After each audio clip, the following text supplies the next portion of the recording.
আনন্দপুর অগ্নিকাণ্ডের ঘটনাস্থলে এলেন রাজ্যপাল সিভি আনন্দ বোস।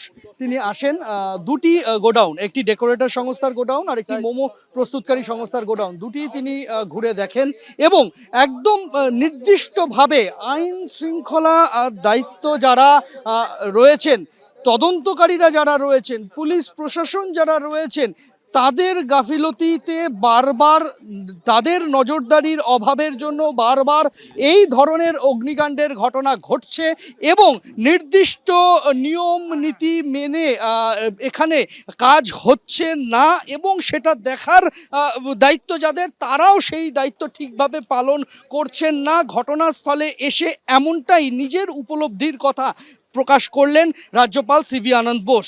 যে ঘটনায় ইতিমধ্যেই ২৭ জন শ্রমিক নিখোঁজ হয়েছেন, ২৫টি দেহাংশ উদ্ধার হয়েছে, সেই ঘটনায় প্রশাসন তাদের দায়িত্ব এড়াতে পারে না, এই বক্তব্যটা কিন্তু রাজ্যপালের মুখ থেকে আমরা শুনতে পেলাম অগ্নিকাণ্ডের ঘটনাস্থল ঘুরে দেখার পর। অগ্নিকাণ্ডের পর 5 দিন পার হয়ে গিয়েছে, এখনো পর্যন্ত যে ডেকোরেটর সংস্থার গুদামে আগুন লেগেছিল সেই জায়গায় তল্লাশি অভিযান চালিয়ে যাচ্ছে দমকল বাহিনী। এখনো পর্যন্ত নিখোঁজ মানুষের বিষয়ে থানায় যতগুলি রিপোর্ট নথিভুক্ত হয়েছে, উদ্ধার হওয়া দেহ বা দেহাংশের সংখ্যা তার থেকে কম। স্বাভাবিকভাবেই তাই উদ্ধার কাজ চালিয়ে যেতে হচ্ছে দমকল বাহিনীকে। তার কারণ বিভিন্ন জায়গায় এখনো পর্যন্ত বড় বড় লোহার ব্লক পুড়ে সেগুলি চাপা পড়ে রয়েছে, সেগুলিকে কেটে সরানো এবং সেই জায়গায় নিচে কেউ আটকা পড়েছিলেন কিনা এই বিষয়টা দেখা, তার কাজ চলছে। যতক্ষণ না পর্যন্ত দমকল বাহিনীর তরফ থেকে পুরোপুরি সবুজ সংকেত দেওয়া হচ্ছে যে আর কেউ ওখানে আটকে নেই, ততক্ষণ পর্যন্ত এই উদ্ধার কাজ চালিয়ে যাওয়া হবে, এমনটাই কিন্তু খবর। এই উদ্ধার কাজে একদিকে যেমন দমকল বাহিনীর সদস্যরা রয়েছেন, তার পাশাপাশি পুরসভার কর্মীদেরও কাজে লাগানো হচ্ছে। সকালবেলা অক্সি অ্যাসিটিলিন যাবতীয় সরঞ্জাম নিয়ে তারা এখানে আসেন এবং গ্যাস কাটার ব্যবহার করে বিভিন্ন জায়গায় সেই যে সমস্ত ধ্বংসস্তূপ রয়েছে সেগুলিকে সরানোর প্রক্রিয়া শুরু হয়েছে। যে মোমো প্রস্তুতকারী সংস্থার গুদামে আগুন লেগেছিল, মোটামুটিভাবে সেই জায়গায় উদ্ধার কাজ শেষ। যে 3 কর্মী ওই রাতে ডিউটিতে ছিলেন, তার মধ্যে এক বেসরকারি সংস্থার নিরাপত্তারক্ষী আর ওই সংস্থার 2 কর্মী, 3টি দেহ বা দেহাংশ সেখান থেকে উদ্ধার হয়েছে। তাই ওখানে আর কেউ আটকা পড়ে নেই এমনটা ধরে নিয়েই সেই জায়গার উদ্ধার কাজ শেষ হয়ে গিয়েছে। কিন্তু ডেকোরেটর সংস্থার যে বিশাল গুদামঘর, তার অনেক জায়গাতেই এখনো পর্যন্ত দমকল কর্মীরা তাদের কাজ চালিয়ে যাচ্ছেন। এটা আরও কয়েক ঘন্টা চলবে, এমনটাই কিন্তু জানানো হয়েছে দমকলের তরফে। দীপ্তেন্দু চক্রবর্তীর সঙ্গে সন্দীপ সরকার, এবিপি আনন্দ, কলকাতা। নাজিরাবাদ অগ্নিকাণ্ডে ক্রমশ মৃতের মিছিল আরো বাড়ছে আর প্রতিবাদের সুর জোরালো করছে বিরোধীরা।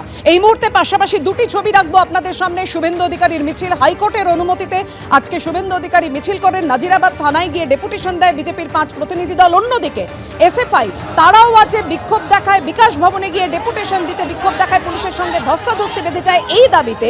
অগ্নিকাণ্ডে অনেকজন মানুষ প্রাণ হারিয়েছেন এবং যাদের ছেলেমেয়েরা রয়েছেন তাদের পড়াশোনার ভার নিতে হবে, লেখাপড়ার ভার নিতে হবে সরকারকে, এই দাবি তুলে সোচ্চার হয়েছে এসএফআই। এবং দেখতে পাচ্ছে একেবারে পুলিশের সঙ্গে ব্যাপক ধস্তাধস্তি, আটকাচ্ছে পুলিশ, পুলিশের সঙ্গে একেবারে যে ছবি, এখানে পুলিশের সঙ্গে ধস্তাধস্তি। নাজিরাবাদ অগ্নিকাণ্ডে 5 দিন পার, এখনো দেহাংশ উদ্ধার হয়ে চলেছে, যার ফলে মৃতের সংখ্যা নিয়ে ধোঁয়াশা রয়েই যাচ্ছে। এলাকার বাতাসে এখনো চামড়া পোড়া গন্ধ। গতকাল পর্যন্ত মোট 25 জনের দেহাংশ উদ্ধার হয়েছে। পুড়ে যাওয়া গুদাম, ঝলসানো জিনিসপত্রের পাশে নিখোঁজদের খোঁজ চালিয়ে যাচ্ছেন পরিজনেরা। 27 জনের নামে নরেন্দ্রপুর থানায় মিসিং ডায়েরি করেছেন আত্মীয় পরিজনরা। বৃহস্পতিবার পর্যন্ত 21 জনের দেহাংশ পৌঁছেছে কাটাপুকুর মর্গে। আর সেই দেহাংশ মিলিয়ে নেওয়ার নিজেদের পরিজনের কিনা সেটা বোঝার একমাত্র উপায় হলো ডিএনএ প্রোফাইলিং।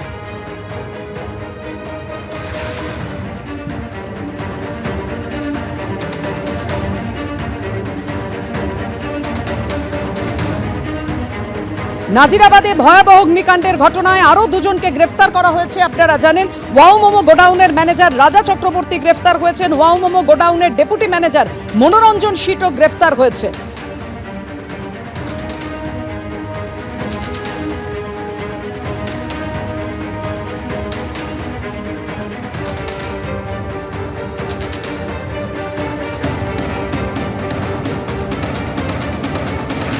নাজিরাবাদে ভয়াবহ অগ্নিকাণ্ডের ঘটনায় আরও দুজনকে গ্রেফতার করেছে পুলিশ। ওয়াও মোমো গোডাউনের ম্যানেজার এবং ডেপুটি ম্যানেজারকে গ্রেফতার করেছে পুলিশ। কি হলো আজকে আদালতে জানাবেন আমাদের প্রতিনিধি, আমাদের সঙ্গে রয়েছেন সুকান্ত মুখোপাধ্যায়। সুকান্ত, দেখো, এই অগ্নিকাণ্ডের ঘটনাতে আরও দুজন গ্রেফতার হয়েছে। এর আগে আমরা দেখেছিলাম যে গঙ্গাধর দাস যিনি গ্রেফতার হয়েছিলেন তাকে 4 তারিখ পর্যন্ত বা 4 ফেব্রুয়ারি পর্যন্ত তাকে পুলিশ হেফাজতে নির্দেশ দেওয়া হয়েছিল।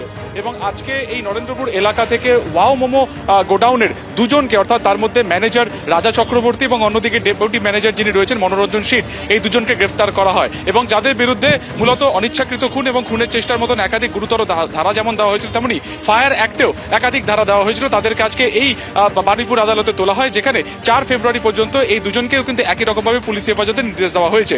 এদিন সরকারি আইনজীবীর তরফে একাধিক যুক্তি সেখানে রাখা হয়। বলা হয় যে এই দুটি যে ওয়্যার হাউস এবং অন্যদিকে যে এই যে মোমো যেটি কারখানা ছিল, এই দুটির কোনোটারই কিন্তু কোনো রকম অগ্নি নির্বাপন ব্যবস্থা ছিল না, কোনো রকম ফায়ার লাইসেন্স ছিল না।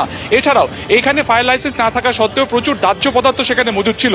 ফলত এই যে ঘটনাটি ঘটেছে, যার জন্য প্রায় এতজনের মৃত্যু হয়েছে, তার দায় কিন্তু কোনোভাবে এই ম্যানেজার বা ডেপুটি ম্যানেজার বা মোমো কর্তৃপক্ষ তারা এড়াতে পারেন না, এবং সেই কারণে 10 দিনের পুলিশ হেফাজত চাওয়া হয়। অন্যদিকে এই ওয়াও মোমো যে সংস্থা যারা কর্ণধার ছিলেন, এই ম্যানেজার এবং ডেপুটি ম্যানেজার তার যারা আইনজীবী ছিলেন, তারা কিন্তু স্পষ্টত তারা শর্তের যারা জামিনের আবেদন করেন এবং তারা স্পষ্টত জানান যে এই গোটা ঘটনাতে কিন্তু পুরো আগুনের যে সূত্রপাত সেটা কিন্তু পাশের ডেকোরেটার্সের ফ্যাক্টরিতে প্রথম হয়েছিল। সেখান থেকে আগুন ছড়ায় কিন্তু এই মোমো ফ্যাক্টরিতে। ফলত তাদের সেক্ষেত্রে কোনো দোষ নেই এবং তারা সম্পূর্ণ রকমভাবে সহযোগিতা করতে চাইছেন। এবং গোটা ঘটনাতে অভিযোগকারী হিসেবে কিন্তু এই দুজনের নামই রয়েছে। তাহলে কেন তাদেরকেই গ্রেফতার করা হলো?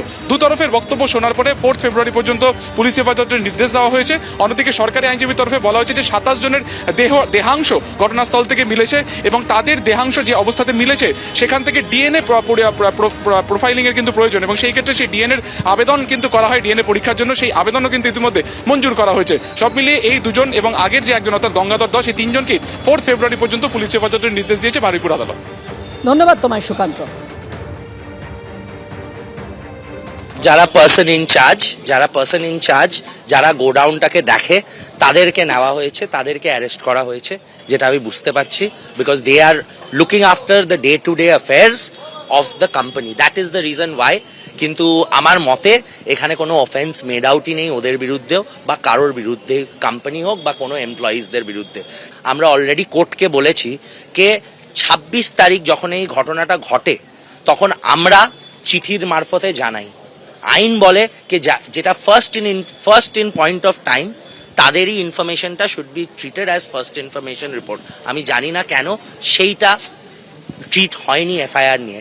আর যেই দুজন এইটাকে ইন্টিমেট করেছিল পুলিশকে, তাদেরকেই ধরে নেওয়া হয়েছে। ফায়ার লাইসেন্স অবশ্যই ছিল, সব কমপ্লায়েন্সেসগুলো আমি দিলাম। বেল এখন দেননি কারণ এই পাবলিক আউটক্রাই হয়েছে, এতজন মারা গেছে। তো 4 তারিখ অবধি আমাদের পিসি দিয়েছে। এবিপি আনন্দ, এগিয়ে থাকে, এগিয়ে রাখে।